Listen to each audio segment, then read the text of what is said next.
Hello students, welcome. Today I will discuss for chapter 3 of class 11 physics, that is motion in one dimension. Now to start with, first of all it's very important to know what is rest and what is motion. A body is said to be at rest if it does not change its position with respect to its surroundings.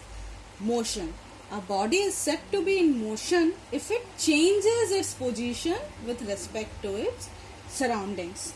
Now children, rest and motion are relative terms, which means a body can be at rest with respect to one object but in motion with respect to another. Now children, to understand it better, let us consider the example of a moving bus. The driver in a moving bus is in motion with respect to a person outside the bus, but with respect to a person sitting inside the bus, he is at rest.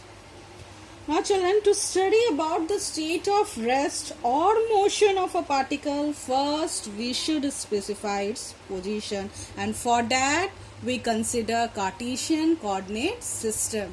In this system there are three axes OX, OY and OZ which are mutually perpendicular. The position of a particle is given with the help of system of three mutually perpendicular axes OX, OY and OZ, and O is the origin. Such a coordinate system is known as Cartesian coordinate system. Now children, if point P is in space, we need three coordinates, that are X, Y and Z, to specify the position of this object P. Now children, if point P is in any one of the three coordinate planes, two coordinates are required. Now consider this case. In this figure, this point P is in XY plane. Now in this plane, only two coordinates are required to specify the position of this point P. Now see, in this figure there is XZ plane. Again the two coordinates X and Z are required to specify the position of this point P. Now in this manner we can understand that if a point is in a plane, then only two coordinates are required to specify its position. We can take the example of a sheet of paper in which you write. Only two coordinates are required to specify the position of any point which is there in your paper. If point P lies on any one of the axes, consider this x-axis, P is there at this point. In this case, only x coordinate is required to specify the position of this point P. Now if you consider the point along y-axis, only y coordinate is required. So this means if point P lies on any one of the axes, only one coordinate is sufficient to specify its position. Now children, next is motion in a straight line. In this case, let us consider a particle moving along the x-axis. To specify its motion, we need only one coordinate, that is x coordinate in Cartesian coordinate system.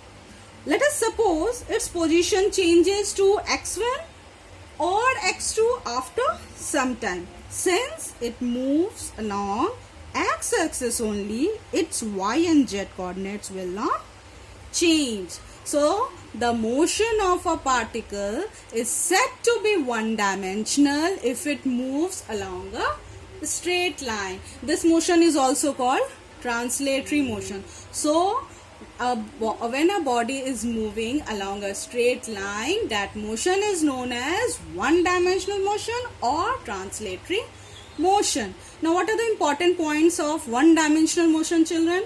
Let us read.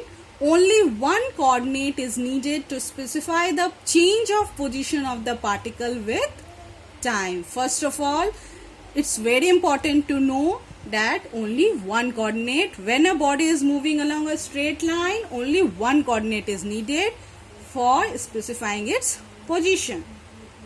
Secondly, the particle moves along only one direction. This is also very important point. to remember that there, in this case, one dimensional motion, the movement will be, the motion will be along only one direction. Third, the particle moves along a straight line. That is, the particle traces a straight line path. Now children, few examples are there to make the concept clear. Motion of a car along a straight road. If a car is moving along a straight road, its motion will be known as one dimensional motion because the car is moving along a straight path. If you consider a train moving along a straight track, in that case also the motion is one dimensional motion, or we can say translatory motion. Or another example, motion of a freely falling body. That case also vertically down the object is going and the motion is one dimensional or translatory motion. So children, that's all for today. Thank you.